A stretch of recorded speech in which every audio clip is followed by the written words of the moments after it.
Today we are going to go through what happens at the replication fork and who the main players are that allow for replication to occur. To make this interactive, I challenge you to guess which letter I am going to label after I describe the concept or enzyme by pausing the video before I label it myself. We're going to start with origin of replication, which is a specific nucleotide sequence of about 245 base pairs. This is where the unwinding occurs. Next is Helicase, which is an enzyme that comes into the origin of replication and causes the DNA strands to separate by breaking the hydrogen bonds. An enzyme that helps with making sure the DNA unwinds is Gyrase. This enzyme will introduce or remove negative supercoiling, depending upon how the DNA coils back on itself.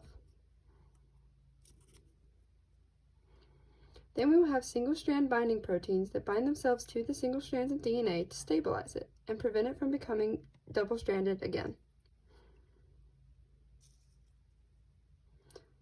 Then RNA primase creates RNA sequences that are complementary to the single strands of DNA and act as a primer.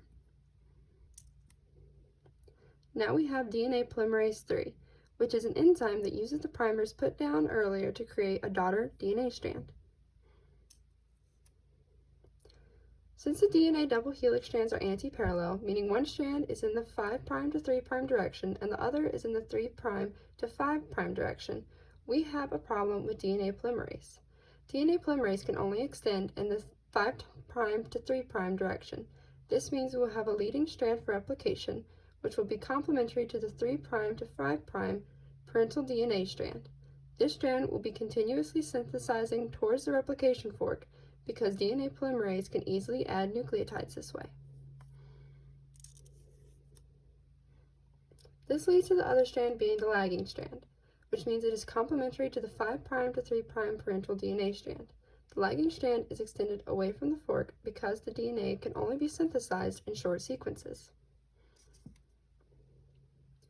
These short sequences that have a new primer at the beginning of each one are known as Okazaki fragments.